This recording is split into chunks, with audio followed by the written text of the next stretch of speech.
Assalamualaikum warahmatullahi wabarakatuh. Waalaikumsalam. Di sini kami akan mempresentasikan hasil kerja kelompok kami, yaitu analisis intensitas banjir berdasarkan pembangunan di Kota Malang tahun 2020 menggunakan metode Nevis Bayes yang beranggotakan saya Arya Dutanusa, absen 5, Christian Daniel Prayogo absen 7, dan Sangga Asmara Panjaitan absen 23. Di sini ada 3 bab, yang pertama adalah pendahuluan, yang kedua landasan teori, dan yang ketiga metodologi. Pendahuluan di dalam pendahuluan ada latar belakang, yaitu kejadian berupa banjir dan genangan merupakan suatu hal yang terjadi setiap musim hujan di beberapa wilayah Indonesia, terutama di wilayah perkotaan. Hal tersebut terjadi juga di Kota Malang, Provinsi Jawa Timur. Di daerah ini selalu mengalami genangan air pada saat musim hujan. Perkembangan pembangunan kota pada kawasan ini mengakibatkan berkurangnya lahan tak terbangun.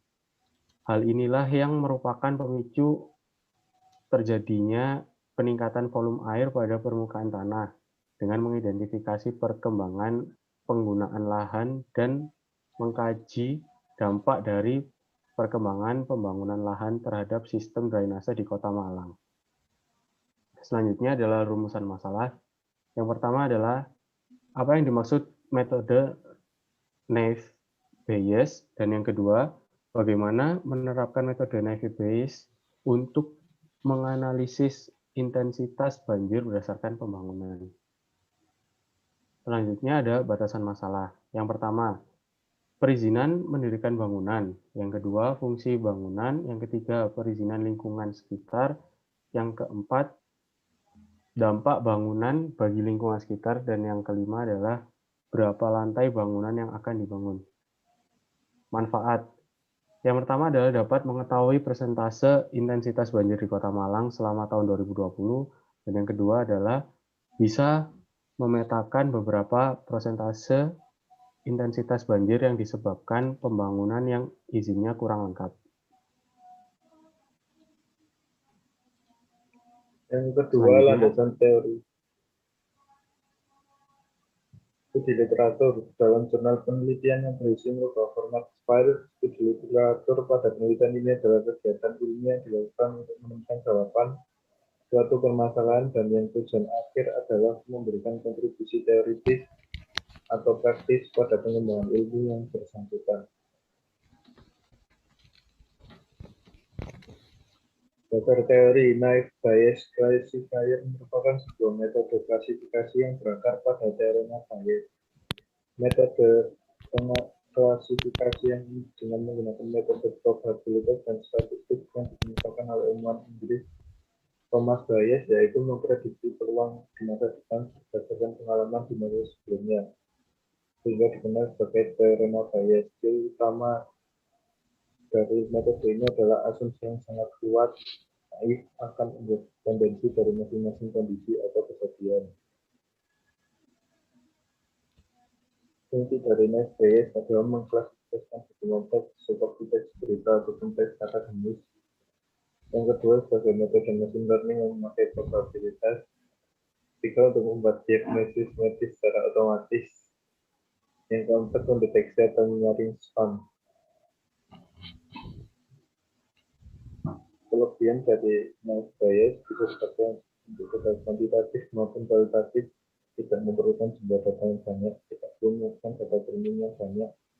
Jika ada nilai yang sama, maka bisa diaplikasikan dengan hitungan. Perhitungannya cepat dan efisien, mudah dipahami, bisa digunakan dalam beberapa pemrograman, prosesnya sederhana. Bisa digunakan untuk klasifikasi masalah biner ataupun multiple. Kekurangan dari Naive-Bayes: apabila probabilitas kondisionalnya 0, maka probabilitas prediksi juga akan bernilai 0. Asumsi bahwa masing-masing variabel independen membuat berkembangnya akurasi, karena biasanya ada korelasi antara variabel yang satu dengan variabel yang lain.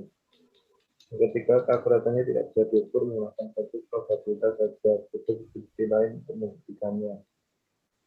Yang keempat, untuk membuat keputusan diperlukan pengetahuan awal atau pengetahuan mengenai masa sebelumnya. Keberhasilan sangat bergantung pada pengetahuan awal tersebut, dan itulah yang bisa mengurangi kompleksitasnya.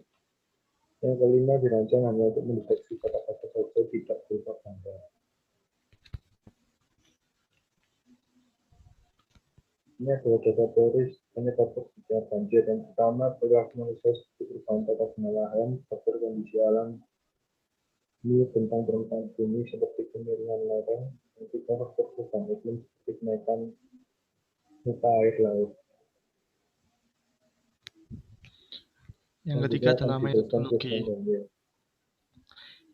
adalah metodologi.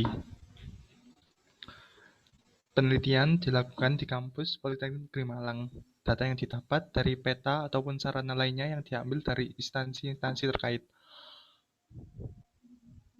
Misalnya untuk mencari data peta dapat diperoleh di Badan Pertahanan Nasional atau BPN. Data curah hujan dapat diperoleh di DPU atau BMKG. Adapun sumber data utama yang digunakan dalam penelitian ini adalah dataset berupa dokumen Excel. Untuk mendapatkan data yang berkualitas terdapat 3 proses, yaitu 1.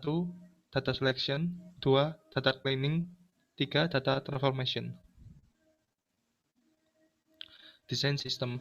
Pada proses penelitian kali ini, peneliti akan melakukan analisa menggunakan data iklim yang didapatkan dari website opendatamalang.go.id. Di dalam penelitian ini, peneliti akan menggunakan 2 data, yaitu yang pertama, data training, yang nantinya akan digunakan untuk melatih algoritma dalam mencari model yang sesuai.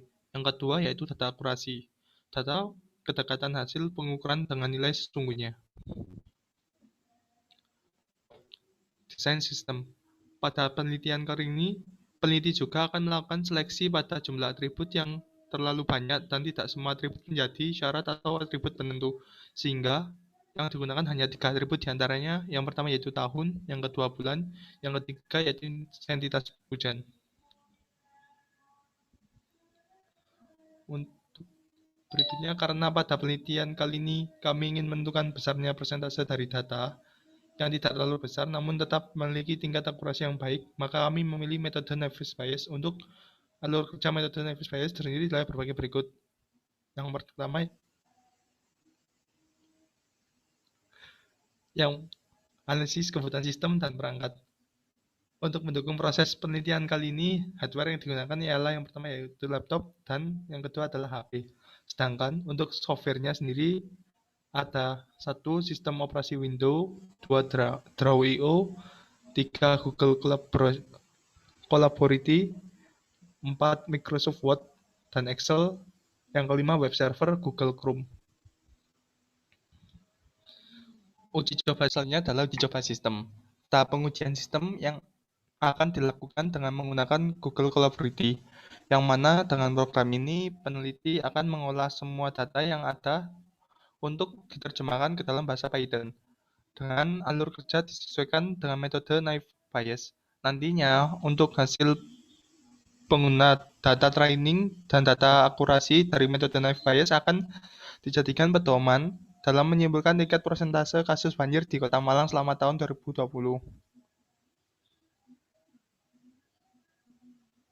Sekian presentasi dari kelompok kami, ada kurang lebihnya mohon maaf. Assalamualaikum warahmatullahi wabarakatuh.